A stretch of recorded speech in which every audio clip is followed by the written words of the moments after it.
Welcome to the Q Podcast. Q is about conversation. If we're really concerned about ending poverty, we've got to be more concerned about creating justice. Our cultural products as Christians need to both defy and resonate with the culture. And God's doing amazing things. His church is expanding, his church is growing. It's not what's the purpose of my life, it's what is the purpose that's been assigned. Stay curious, think well, advance good. This is Q.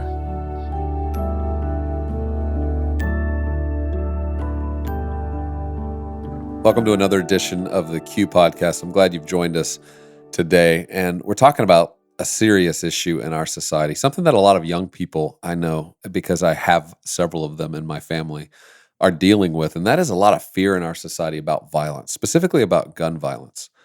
And so at Q this past year, we said, let's take a little bit of a different take on this. Let's talk to someone and have them educate us a little bit about what they're seeing amongst the youth today, where we're seeing a lot of school shootings. We're seeing a lot of different moments that are tragic, that are involving this just aimless acts of violence that are meant to destroy other lives, but don't always seem to have any kind of point, any kind of purpose. Does it ever? And so we invited Judge Sheila Calloway. Now, Judge Sheila Calloway, she was elected as a juvenile court judge in August of 2014, and since then have had hundreds and hundreds of juveniles or teenagers come before her court. And in that situation, her job is to evaluate what they've done wrong and then to judge them, to sentence them, to try to give them a way to get back on the track before their life starts to run down a path that could lead to ultimate destruction or the worst case scenario, going to prison for most of their lives. And so Sheila Calloway is somebody who lives this out in her own life. She's serving in the community. She helps with the Second Harvest Food Bank. She's been married to her husband, Paul, for many years, and they have one son together. But we wanted to invite her to talk about a topic which we called an antidote to gun violence. Now, this talk doesn't get deep into the weeds of specifically what's happening with gun violence, but what it does do is give you a new perspective on how is it that we can counteract what seems to be happening with our youth today. What is it that's going on that's driving them to these extreme ways of action to either get attention or to try to solve problems or to take out their anger and frustration that they're feeling deep inside on other people and on innocent lives? And so we ask her, how can we help our youth in a violent age? I think you're going to enjoy listening to her solutions. I think you're going to enjoy hearing a judge who day in and day out is dealing with teenagers and dealing with trying to lay out consequences that could actually make a difference in their life, help restore them, help them get back on the right track. I think you're going to be surprised by what she encourages everybody in the Q audience to do as they participate in trying to be an antidote to gun violence.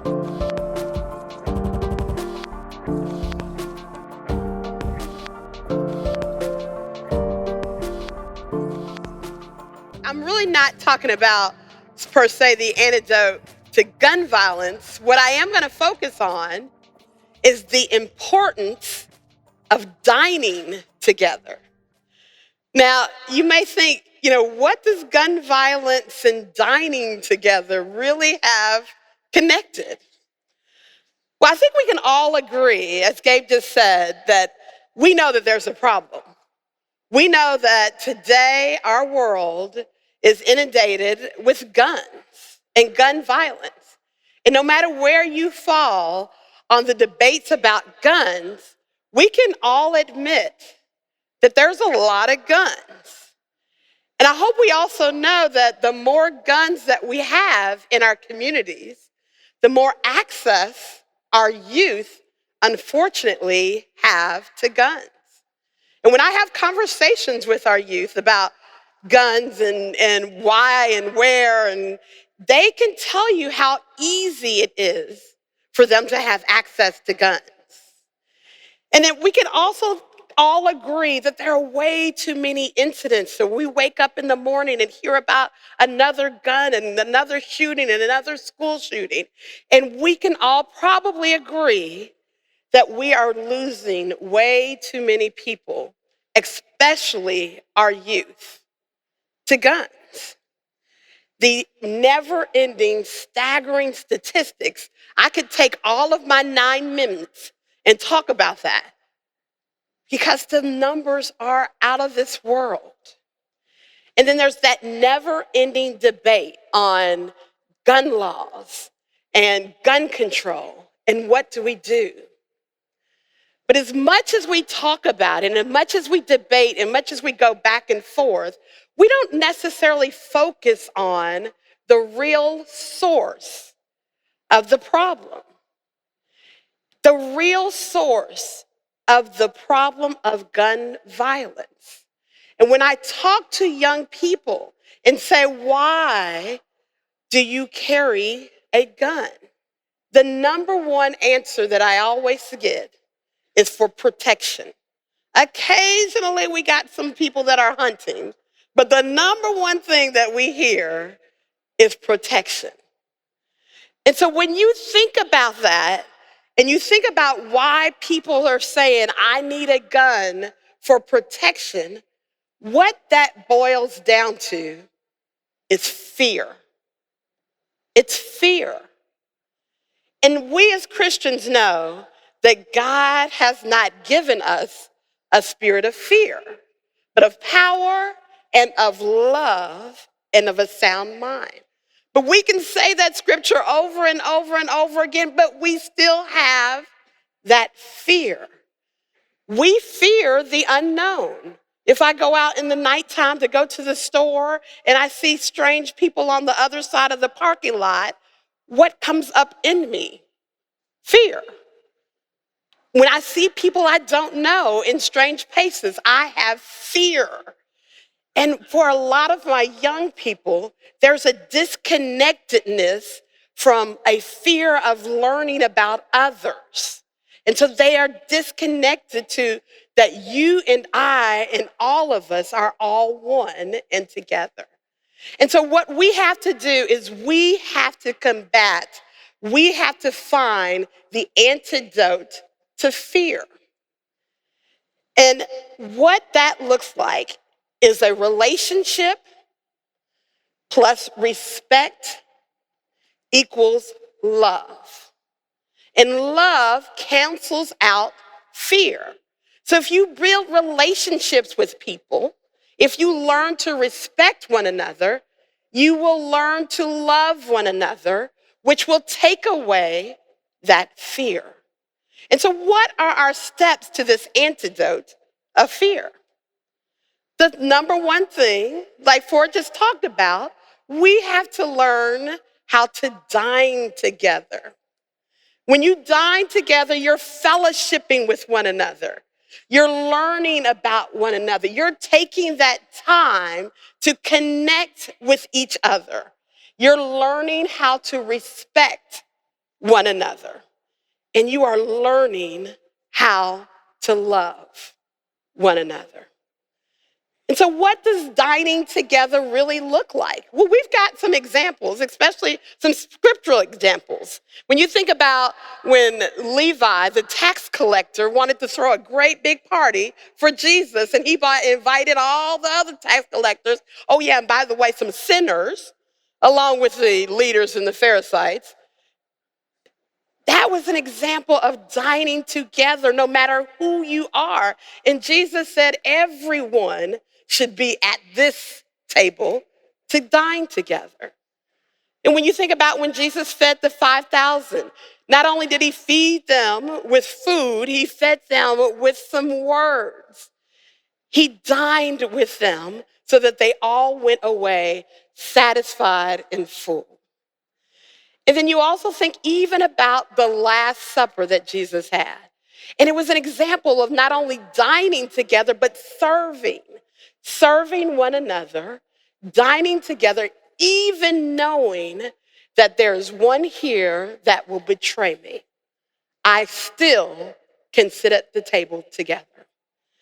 So when we think about dining together, I want you to just step out of the box for a minute and don't think about necessarily a table for dining. Each and every one of you has an opportunity to dine together. When you think about the definition of dining, is to come together with others to share in a resource. It always doesn't have to be a table, nor does it have to be about food. And so when I think about the work that we do in juvenile court here in Davidson County, we truly dine together with our youth and our families. We bring them together. Now, sometimes they don't want to come. Sometimes they come because they have to come, but we bring them together. We bring them to us, and we feed them with the necessary resources that they need to become successful.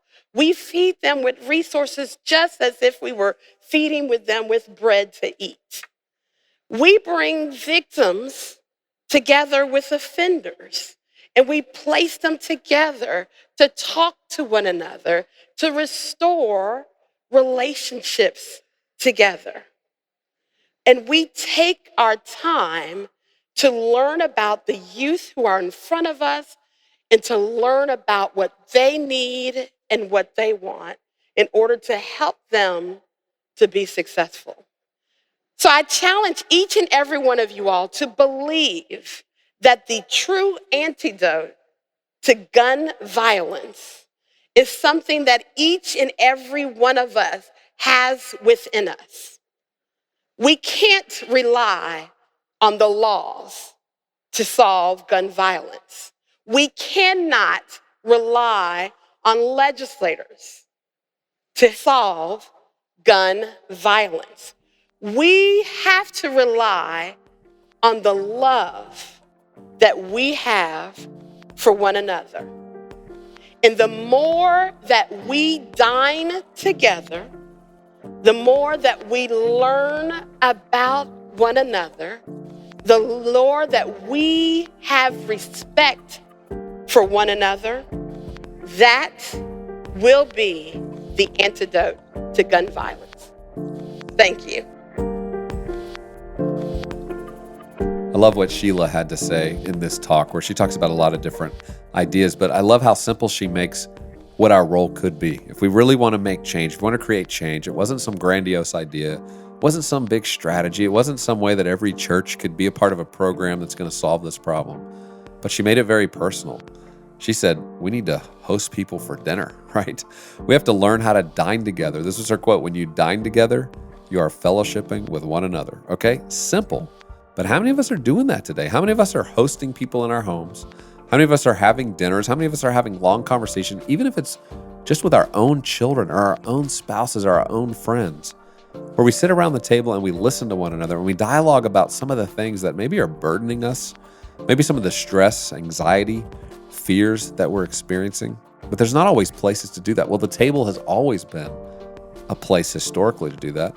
And I will say Christians historically have been pretty good at hospitality. It's been one of those virtues that no matter what kind of setting the church was in, whether they were in power, but probably more often when they did not have any kind of cultural power, they were hosting dinners. They were inviting people into their homes. They were showing hospitality as a way to demonstrate God's love in the most personal of ways, absent of any type of cultural power. And so I think we have an opportunity to do that.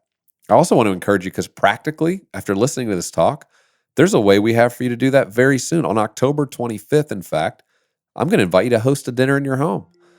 Now, we do something every year called Q Commons. Maybe you've heard of it. Around the world, we have over 100 locations that host an event on one evening. That's kind of a town hall style meeting where people really come together with one another. They listen to ideas. We broadcast a few of those talks in that allow them to think well. But they also invite local presenters in their own city to give talks, to address local concerns.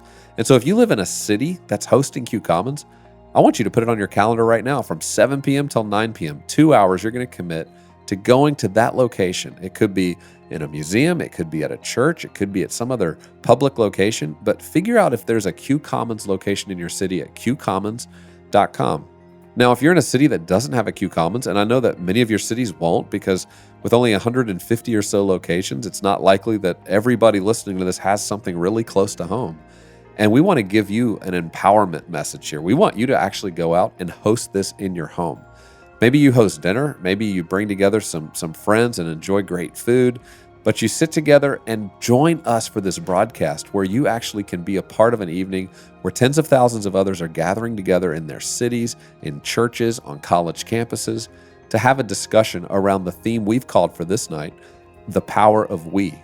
The power of we, W-E. And we feel like, man, what a great way for us to respond, for the church to respond, for Christians to respond, to say, hey, it's a place where we want to bring people together, maybe of different opinions. Maybe we've not spent a lot of time with our neighbors lately, and this is a chance to invite them into a more substantive evening. Not only dinner, but a conversation. And on this particular night, you'll hear talks. We'll give you discussion guides. There'll be a way for you to actually host a conversation over a couple of hours in your home that's light and allows you to get into dialogues that you probably wouldn't just normally bring up, but then also allows you to listen, allows you to be a part of conversations with people that you really care about and actually hear what they believe. And so I encourage you to do that by going to qcommons.com, seeing if there's one in your city. If there's not, sign up now to host our home gathering. It's only $59 and allows you to get access to all these materials, invite as many people as you want over to your home, and enjoy this evening. For our international audience, this is a great way for you to lead and participate in your city or in your community, where many times I realize the environments aren't such that there's large public gatherings of Christians, but in the privacy of your own home, bring people together. Get on your laptop, get on your Apple TV, and host Q Commons. Bring it into your home. Help expose others that Christians are trying to not only be curious, but we're trying to think well about these issues and these problems. But then we realize that we can only solve them by working together with other people. And so I hope you'll join us, qcommons.com. Thank you for listening to this podcast. Share it with others. You can always watch this talk online at qideas.org, along with hundreds of other talks that we make available to you. I hope you'll do that. I hope you'll have a great week, and I hope you'll be a part of partnering with us on October 25th to invite others into your home so that they can have an experience like you're having today on this podcast. Until next time, I'm Gabe Lyons.